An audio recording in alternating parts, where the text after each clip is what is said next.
स्वागत है स्टूडेंट्स आपका बहुत बहुत चैनल के ऊपर। तो चलिए आज की वीडियो शुरू करते हैं। आज की वीडियो हम क्वेश्चन नंबर 8 करेंगे एनसीईआरटी का। ठीक है जी। तो light enter from air to glass having refractive index 1.50, what is the speed of light in the glass. तो बेटा कह रहा है कि जो लाइट है वो एयर से ग्लास में जा रही है जिसका रिफ्रैक्टिव इंडेक्स 1.50 दे रखा है। तो स्पीड ऑफ लाइट क्या होगी ग्लास की, सॉरी ग्लास में जो स्पीड ऑफ लाइट है वो क्या होगी, वो फाइंड आउट करने के लिए बोल रहे हैं। तो the speed of light in vacuum, जो वैक्यूम में स्पीड ऑफ लाइट है वो भी दे रखी है 3 × 10⁸ मीटर पर सेकेंड। ठीक है जी।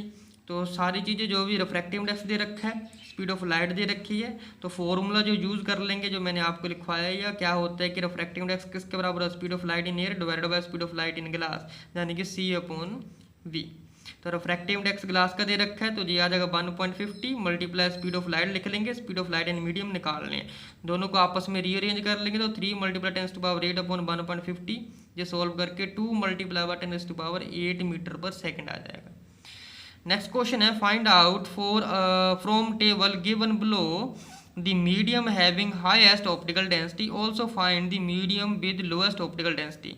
तो टेबल दे रखा है उसमें बताना है कि हाई ऑप्टिकल डेंसिटी किसकी है, लो ऑप्टिकल डेंसिटी किसकी है।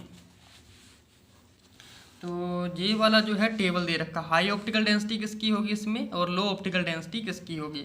जिसका रिफ्रैक्टिव इंडेक्स ज़्यादा होगा तो हाई ऑप्टिकल डेंसिटी हो जाएगी, जिसका रिफ्रैक्टिव इंडेक्स कम है तो लो ऑप्टिकल डेंसिटी हो जाएगी।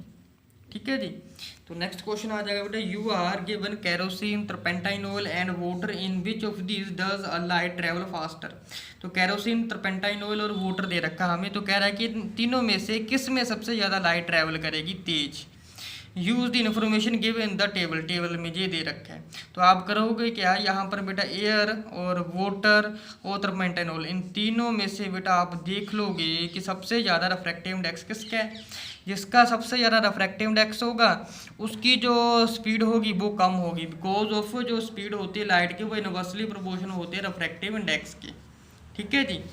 तो यहाँ पर क्या आ जाएगा, water has a minimum value है तो रिफ्रैक्टिव इंडेक्स की। ठीक है, इसीलिए जो लाइट है तो वाटर में सबसे ज़्यादा क्या करेगी, ट्रैवल करेगी। ठीक है जी। तो ये चीज़ याद रखना, तो मैंने ये करवा रखा है। तो the refractive index of diamond is 2.42, what is it's meaning of this statement. कह रहा है कि रिफ्रैक्टिव इंडेक्स डायमंड का 2.42 है, इसका मतलब क्या है। तो refractive index of material formula क्या होता है, speed of light in air divided by speed of light in material, यानी कि C/V। तो V की वैल्यू क्या आ जाएगी, C/N। ठीक है जी। तो refractive index of diamond is 2.42, it means that speed of light in diamond is कितनी हो जाएगी, तो नीचे इस साइड लेकर आए ना रिफ्रैक्टिव इंडेक्स, तो स्पीड ऑफ लाइट जो होगी डायमंड में कितनी होगी, 1/242 of its speed in air. तो इतनी स्पीड हो जाएगी ईयर से रिस्पेक्ट में से। ठीक है, डायमंड में। तो वैसे रिफ्रैक्टिव इंडेक्स जो है वो हमें बताता ही क्या है, स्पीड बताता है लाइट की किस मीडियम में कितनी होती है। तो क्वेश्चन है define one dioptre of power lens, ये आ गया ना क्वेश्चन जहाँ पर जो मैंने करवाया था। तो वन डायोप्टर ऑफ लेंस जो है वो क्या होता है, तो क्या होता है, कह रहा है कि the power of a lens of a focal length 1 metre is known as one dioptre. ठीक है जी। तो convex lens form a real and inverted image of needle at distance of 50 centimetre from it.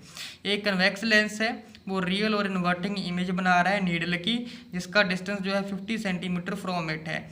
तो बेटा image का distance दे रखा है जहाँ पर, तो where is the needle placed in front of convex lens of the image is equal to the size of the object.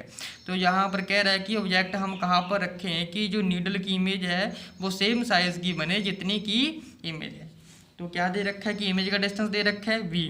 तो sign convention use कर लेना सबसे पहले इसमें, तो मैंने बता रखा है साइन कन्वेंशन किस तरीके से यूज़ करने, आप वीडियो चेक कर सकते हो बेटा। ठीक है जी। तो V की वैल्यू 50 है, तो हाइट दोनों की बराबर होगी तो H = H ले लेंगे, यानी कि H' किसके बराबर है, -H। माइनस क्यों आया बेटा, बिकॉज ऑफ जो इमेज है वो इन्वर्टेड है। तो मैग्निफिकेशन का फॉर्मूला लगा लेंगे, क्या आ जाएगा, H'/H = V/U। तो वैल्यू क्या आ जाएगी, H'/H = 50/U। H' क्या है, इमेज की हाइट है, H क्या है, ऑब्जेक्ट की हाइट है। तो यहाँ से बेटा U की वैल्यू कितनी है, -50 सेंटीमीटर। ये निकल के आ गई वैल्यू।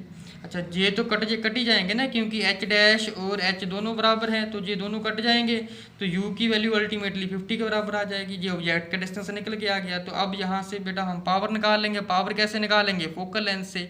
वो कैसे निकलेगी? वो हम फॉर्मूला लगा लेंगे ये वाला, ठीक है जी, लेंस का। तो जिस तरीके से वैल्यू आके पावर आ जाएगी हमारे पास 4। ओके जी। इसका नेक्स्ट क्वेश्चन है find the power of a concave lens of focal length 2 metre.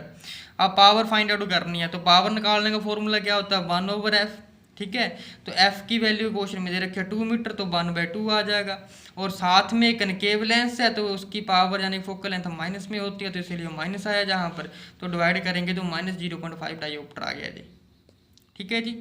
तो मिलते हैं नेक्स्ट वीडियो में। Thank you.